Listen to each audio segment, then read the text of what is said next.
Hello, and welcome to a new show. I'm your host, Jerry Aquino. Thank you. You're too kind.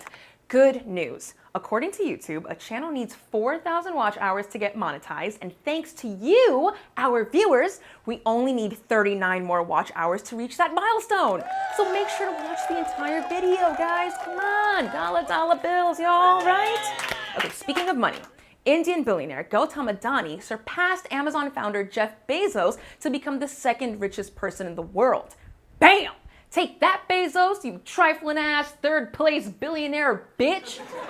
To compensate, Bezos is asking Amazon drivers to make extra money for the company by taking bottles they pee into a recycling center for cash. So resourceful, that one. The Queen's funeral happened on Monday and was attended by members of the royal family and various heads of state. There was a limited number of guests allowed to attend, but thankfully so many royals are married to their relatives, so it helped keep the guest list down. Yeah, little Targaryen values. Stuff happening in New York City. Yeah, when isn't there? A madman who wielded an axe at a Lower East Side McDonald's was released from jail earlier this week. Yeah, he shattered glass, he broke tables, and oddly enough, demanded to be the new Hamburglar. Everyone's got a dream. Yeah.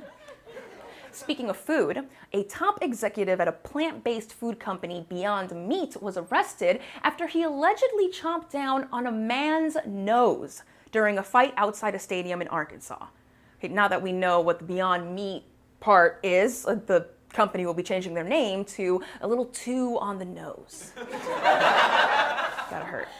After 23 years in prison, Adnan Syed, whose case became widely known through the hit podcast Serial, has finally had his conviction vacated and has been set free.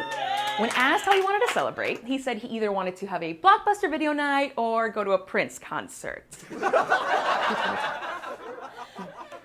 And finally, a highway in Florida had to close after a truck carrying Coors Light crashed and a sea of beer cans flooded Interstate 75, or as Floridians are now calling it, the Holy Land.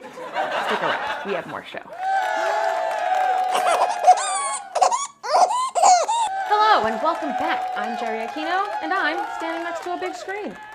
Last week, Florida Governor Ron DeSantis flew 50 migrants from Texas to Martha's Vineyard. Let's take a look at it in this week's The Stand-In. Just to be clear, Ron DeSantis is the governor of Florida, but he flew 50 migrants from Texas to Florida and then on to Martha's Vineyard in Massachusetts. I mean, Florida has their own migrants, but whatever, get your own migrants, Ron. In order to get the migrants who have legally sought asylum in the United States and are therefore here legally on a plane, many of the migrants say that they were lied to. They were told they were going to Boston and that there would be jobs waiting for them and that they would have places to stay, only to be told mid-flight that they're actually going to be flying to Martha's Vineyard.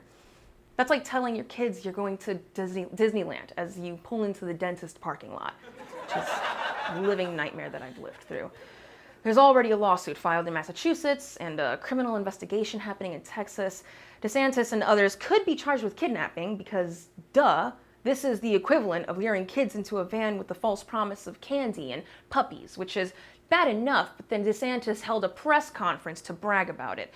That's like holding a press conference to brag about all the kids you just tricked to get into your van. Not to mention the owners of the plane charter company. They could be charged with human trafficking. Something Republicans claim to be against, but, you know, it's hard to be against something when you're knowingly paying for it. It's like saying you're against cocaine when it looks like you just scarfed down a powdered donut. Now, it is possible that some of the migrants were not asylum seekers and were in the U.S. legally as undocumented workers, which would make the case against them stronger for DeSantis, but it would also be a terrible thing legally for DeSantis because then he actually just aided in the movement of undocumented workers across state lines, which is another crime. What is he, a coyote? Ron the Coyote? That has a nice ring to it, actually.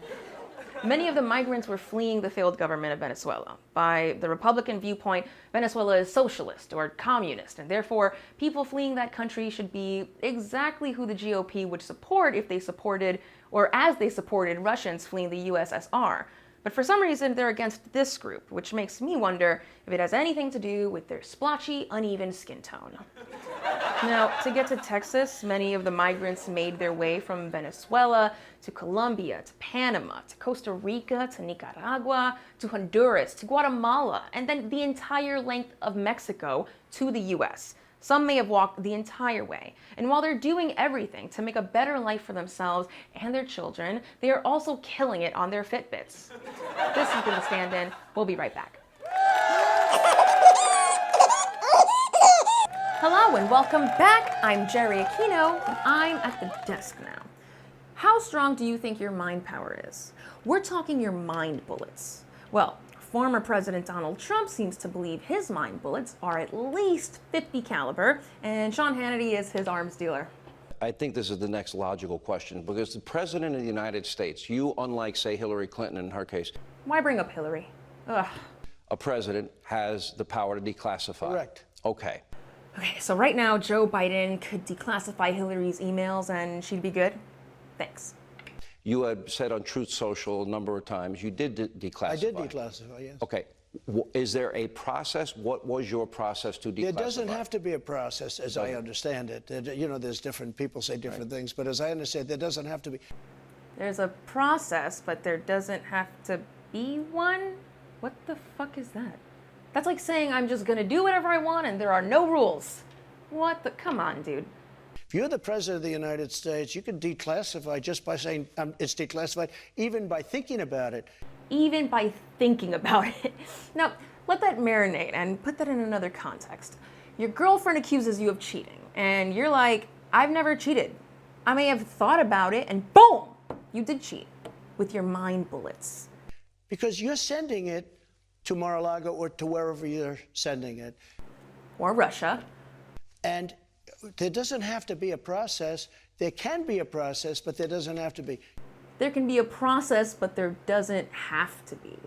Yeah, honey, no, let's get married. No wedding. We're just married now. We don't have to tell anyone. I mean, we can, but we don't have to. The process isn't necessary.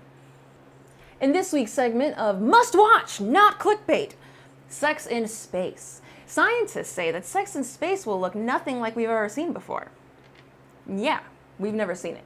So, NASA actually forbids having sex in space. Forbids it. Yeah, I bet all that does is ensure a real deep cleanup afterwards, because there's no telling where clumps of juices will end up. They're just freely relocating in zero gravity. Incidentally, that's also how you space ghost someone.